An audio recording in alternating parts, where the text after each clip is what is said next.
नमस्कार दोस्तों, आप सबका स्वागत है पूजा नोवा लाइफस्टाइल ब्लॉग में। तो आज मैं आपके लेके आई हूँ अपना ब्लॉग। तो उसके लिए सबसे पहले मैंने स्टार्ट की थी मेहंदी से, क्योंकि यहाँ पे ना करवा चौथ है कल की। तो हमने एक दिन पहले रात को मेहंदी लगवाई थी। तो हमारी दीदी आई थी लगाने के लिए, हमने लगाने वाले बुलाए थे। तो इन्होंने हमारे यहाँ पे बहुत ही अच्छी, बहुत ही सुंदर सी मेहंदी काटी थी। बहुत ही अच्छी काटती हैं। हम जब भी हमारे यहाँ कोई फेस्टिवल होता है मेरे मायके में, तो यही दीदी मेहंदी लगाने आती हैं। तो इस टाइम मैं अपने मायके में थी इस बार। फिर है अगले नेक्स्ट डे का ब्लॉग। तो यहाँ पे ना मैं और मेरी भाभी तैयार हो रहे थे। तो भाभी अपने मतलब बिच्छू वगैरह चेंज कर रही थी, मैं भी नेल पेंट वगैरह लगा रहे थे। हम लोग तैयार होने लग गए थे दोपहर से ही, मतलब 3 बजे से ही, क्योंकि अपना पूजा वगैरह तैयारी करते हैं। तो मेकअप वगैरह हम पहले ही कर लेते हैं, और अपना जो हम पूजा के टाइम कपड़े पहनते हैं और रात को हमें दूसरे पहनने होते हैं तो हम चेंज कर लेते हैं। तो यहाँ पे हम दोनों लगे हुए थे अपनी तैयारी में। हर मतलब होता है ना कि इस फेस्टिवल पे हर श्रृंगार करना चाहता है, अच्छी से अच्छी सजने की हम तैयारी करते हैं। तो वही था यहाँ पे। तो हम दोनों बहुत ही अच्छा मतलब तैयार हो रहे थे। और उधर हमारा बहनी था जो कि बैठ के देख रहा था क्या हो रहा है। और पूरा रूम ऐसे फैला हुआ था, ये सामान निकालो वो सामान निकालो, मतलब पूरा घर हमने बुरी तरह से फैला के रखा हुआ था। और यहाँ पे हम दोनों हो रहे थे अच्छे से तैयार, क्योंकि सब हर लड़की होती है, मतलब हर जो मैरिड होती हैं वुमेन सब अच्छे से तैयार होती हैं। तो इस बार ना मैंने बिछुआ वगैरह चेंज नहीं किए थे। ऐसा कोई ज़रूरी नहीं है कंपलसरी कि आप हर बार बिछुआ ही चेंज करो। तो यहाँ पे भाभी की आ गई थी, हमारे एक ताई जी आती हैं महावर लगाने के लिए। तो वो काढ़ के महावर लगा रही थी। अब देख सकते हो कितना सुंदर, बहुत ही सुंदर ये महावर लगाती हैं। हमारे यहाँ कोई भी फेस्टिवल हो यही आती हैं महावर लगाने के लिए मेरे मायके में। तो ऐसे नहीं कोई होता है ना कि मैं अपने ससुराल में होती हूँ वहाँ खुद लगाते हैं, लेकिन हमारे यहाँ यही लगाने आती हैं। जो बहुआ वगैरह होती हैं उनके सबके काढ़ के लगाती हैं, नॉर्मल के ऐसे ही लगा देती हैं। तो यहाँ पे ये भाभी के काढ़ के महावर लगा रही थी, बहुत ही सुंदर लग रहा था मेरे को, तो इसलिए मैंने कैप्चर किया। उसके बाद हो गई थी शाम की पूजा की तैयारी। तो यहाँ पे भाभी ने पूरा अपनी तैयारी कर ली और हमने अपने चौकी पे अपनी गौर माता को बैठाया। इनका श्रृंगार वगैरह करेंगे, पूरा सामान हमने सब तैयार कर लिया। उसके बाद हम दोनों ने किया उनका श्रृंगार। भाभी ने करा था श्रृंगार अपनी गौर माता का, मैंने दोनों अपने अलग अलग बनाते हैं। दोनों ने अपनी अपनी गौर माता का पूरा श्रृंगार किया। और अपनी अठावरी वगैरह जो होती है वो मम्मी ने हमें सेक के दे दी थी। उसके बाद भाभी ने अपने जो होते हैं ना कढ़ाई, उन पर साथी वगैरह काट दी मेरे पे अपने पे, और मैंने अपने यहाँ पे पूरा श्रृंगार भी कर दिया था। उसके बाद हम दोनों कथा सुनेंगे एक साथ। तो यही होता है हमारे यहाँ, ऐसे ही पूजा होती है। आपके यहाँ कैसी होती है वो भी कमेंट करके ज़रूर बताना। तो हम मेरे मायके में या ससुराल में भी मैं ऐसे ही करती हूँ। और अपना जो भी है अपना पूजा का सारा सामान एक जगह रख लेते हैं, जो मंसना होता है वो भी एक जगह रख लेते हैं। तो यहाँ पे सारी तैयारी कर ली थी और मैं लगी थी, ननद भाभी दोनों कर रहे थे अपनी पूजा।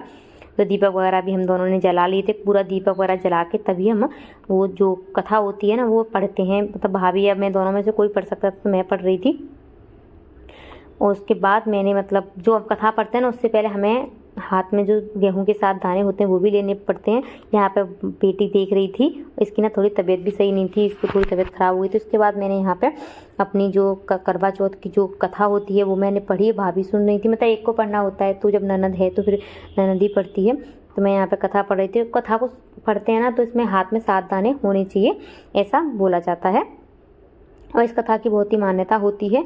तो अपने हमारे यहाँ तो पूजा हमने ऐसे की। कहीं कहीं ऐसा होता है कि मतलब जो कढ़ाई कलावा होते हैं ना करवा, तो उनको चेंज किया जाता है, कहीं कहीं ऐसा भी होता है। लेकिन हमारे यहाँ ऐसा कुछ भी नहीं होता। हमारे यहाँ ऐसे ही कैलेंडर या उनका पोस्टर लाया जाता है, उनकी पूजा जाता है, और उसके बाद जो कथा उसमें होती है वो उसको पढ़ा जाता है। उसके बाद अपने यहाँ पे आरती की जाती है। सबसे पहले हर कोई भी होता है, कोई किसी की भी आप पूजा करते हो, सबसे पहले गणेश जी की ही आरती होती है, क्योंकि उनका सबसे पहले पूजा में नाम लेना होता है। तो सबसे पहले मैंने और भाभी ने की गणेश जी की आरती। उसके बाद हमने की करवा माता की आरती। तो हमने दोनों ने मिलकर उनकी आरती की। पूजा बहुत ही अच्छी तरह से हुई, बहुत ही अच्छा हमारा फेस्टिवल गया। हम दोनों ने बहुत अच्छे सजे। उसके बाद अभी हम पूजा का टाइम 6 बजे तक का था, तो इसलिए हमने पूजा अपनी थोड़ी जल्दी से निपटा ली। उसके बाद हम अपना साड़ी वगैरह पहनेंगे। मैं अपनी साड़ी इसलिए नहीं पहन पाई थी क्योंकि मेरा जो ब्लाउज था ना वो सिलने पड़ा था, आ नहीं पाया था, इसलिए मैंने सूट ही पहन लिया था, क्योंकि मेरे पास ये कोरा था। पूजा में बोला जाता है कि कोरे ही कपड़े पहनने होते हैं आज के दिन।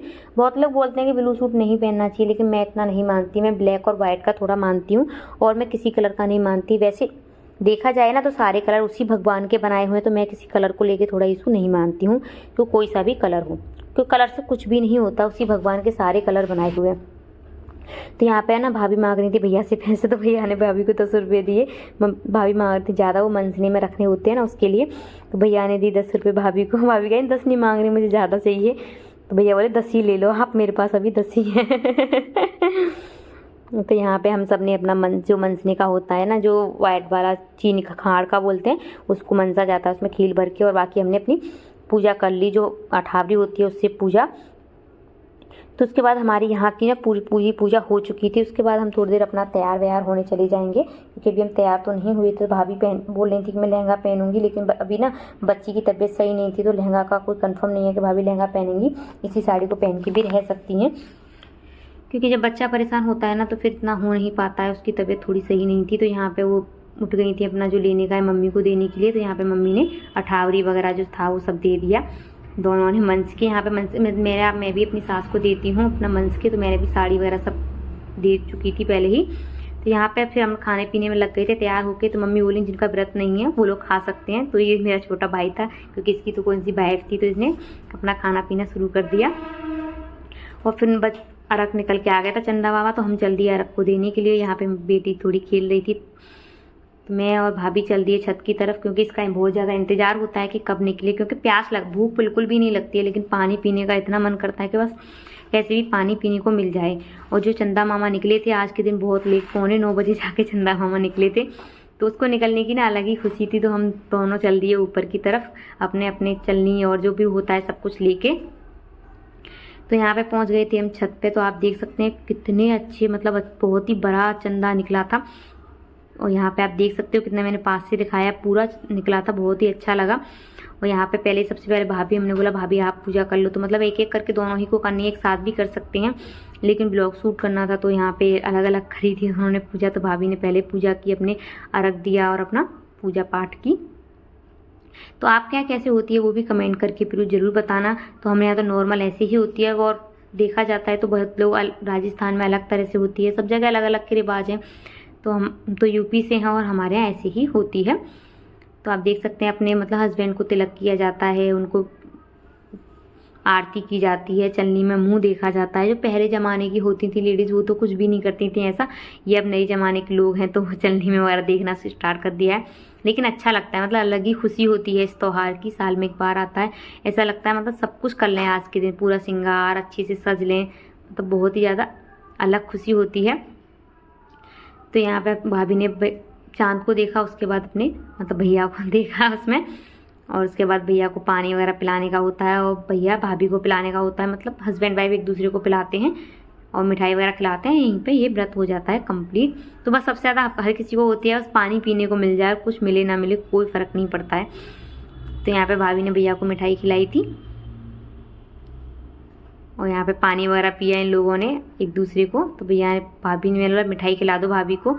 उसके बाद मतलब ऐसे ही होती है नॉर्मल, सबके ऐसे होती है, बहुत लोग ऐसा करते हैं, अपना अलग अलग तरह से होती है सब लोगों के। क्या होता है कि सब जो ज़्यादा लोग होते हैं, जिस घर में यहाँ पे मैं और भाभी थे तो क्या करते, तो घर में ज़्यादा लोग होते हैं तो ऐसे चेंज कर लेते हैं, वो कर लेते हैं और अपने हस्बैंड का आशीर्वाद लेते हैं। तो हस्बैंड भैया बहुत खुश हो रहे थे, वो लोग आशीर्वाद दे रहे थे, मेरे पैर छू। भाभी भैया को गुलगुली कर रही थी, मतलब मस्ती चल रही थी और कुछ भी नहीं था, कि मस्ती का टाइम था, मस्ती करो अपनी फुल। क्योंकि आज का दिन ना अलग ही होता है। आज ना तो हमें खाना बनाना पड़ा कुछ, क्योंकि यहाँ पे था मम्मी का सपोर्ट, पूरा मम्मी ने खाना बनाया। मैंने और भाभी ने तो बस अपना तैयारी होने का काम किया और कुछ भी नहीं किया। तो यहाँ पे फिर मेरी पूजा का टाइम आ गया। मैंने कि अब मेरा नंबर है, आप मेरा ब्लॉग भी शूट कर देना। तो आपको मेरा लुक कैसा लगा कमेंट करके ज़रूर बताना। बहुत ही सिंपल था, ज़्यादा मैंने ऐसा कुछ भी नहीं किया। मैंने भी अपने चंद्रमा मामा को अलग दिया, उसके बाद अपने हस्बैंड को तिलक किया। ये भी आ गए थे ब्लाउज लेके, क्योंकि मेरा ब्लाउज वहीं पड़ा था ना मथुरा में, तो ये लोग ये लेके आए थे। और फिर करवा चौथ थी तो आना ही तो था ही। अब ये होता है ना, बहुत जो आर्मी वाले होते हैं वो दूर रहते नहीं आ पाते, लेकिन यहाँ पे पास ही थे तो मैंने किया आ जाना, क्योंकि साल में एक बार ही आता है और क्यों मिस करें। फिर हम दोनों को तो बहुत अच्छा लगता है, ये त्यौहार बहुत ज़्यादा पसंद है, हम दोनों बहुत खुशी से मनाते हैं। तो यहाँ पे मैंने इसका चेहरा देखा, इन्होंने मुझे पानी वगैरह भी पिलाया, मतलब बहुत अच्छे से हमारा त्यौहार हुआ। अगर आपको मेरा ये ब्लॉग अच्छा लगे तो मेरी वीडियो को लाइक कमेंट करना मत भूलना, और आपने अब तक मेरे चैनल को सब्सक्राइब नहीं किया है सब्सक्राइब कर लेना, बेल आइकन को प्रेस नहीं किया बेल आइकन को प्रेस करना, जिससे आने वाली हर वीडियो की नोटिफिकेशन आपको मिलती रहे। और मैं आपके लिए ऐसे ही अच्छे अच्छे ब्लॉग लाती रहूँ। कमेंट करके जरूर बताना मेरा लुक कैसा लगा, वो भी कमेंट करके मुझे जरूर बताना। फिर मिलूंगी नेक्स्ट ब्लॉग में, जब तक के लिए bye bye, thank you for watching.